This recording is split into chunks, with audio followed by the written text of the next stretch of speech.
This comment is so incredibly ignorant. This probably gonna be a long video because I'm finna get in that ass like a hernia. And I will say no homo, but I refuse to participate in any further bastardization of gay people. So when I say I'm finna get in that ass, take that how you want to. Okay, first of all, if you don't realize how the impacts of slavery are still affecting black Americans today, that means you have not been listening to the voices of black people at all. Second of all, this comment proves that you have no clue what racism really is, and if you would just listen to black people and people of color, you'd probably have a better understanding. Okay, now the 13th Amendment never ended slavery, it only redefined how slavery was legal. And I know you're probably thinking, oh, well, slavery is only legal now if you're a criminal. But when you consider the fact that America incarcerates more of its people than any other country in the world outside of North Korea, and black people are disproportionately represented in that group, well, slavery is still very much a problem here in America.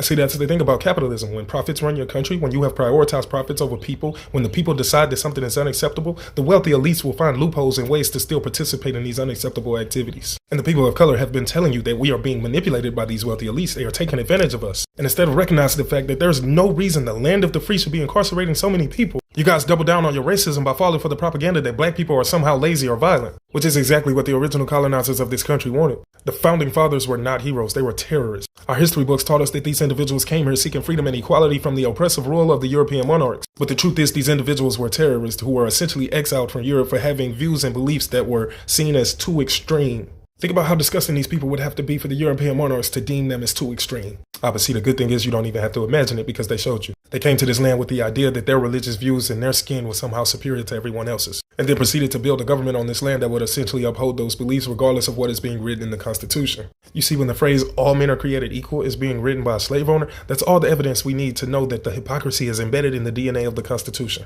The same individuals who wrote no taxation without representation, they also made it illegal for enslaved individuals to learn how to read. And clearly you don't realize that when you accuse black people of using slavery as an excuse, it's wildly offensive and racist. Because the 13th Amendment was supposed to end slavery in 1865. But would you have told Martin Luther King he was using slavery as an excuse in his fight for civil rights? Would you have said that to Rosa Parks, Malcolm X? Even if slavery was completely abolished, racism is still very much a problem here in America. Not because the government and the laws are racist, but because the people that make up the government and uphold the laws are racist. You have been socialized through American history to believe that white is right and everything else is wrong. I've been in workplaces where you couldn't wear afros, locks, or braids because those hairstyles were deemed unprofessional. Meanwhile, none of those workplaces banned the mullet. I guess because it was business up front, huh? No, it's because of racism. America has socialized its citizens to believe that if white people do it, it's right. If white people don't do it, it's wrong. Which is why AAVE has been deemed unprofessional. Because if black people use improper English, there's something wrong. But when white people use improper English, the English doctors and linguistic authorities determine that English is an evolving language. It's ever-changing. Racism is very much a problem for all people of color, and it only works to benefit people who are white.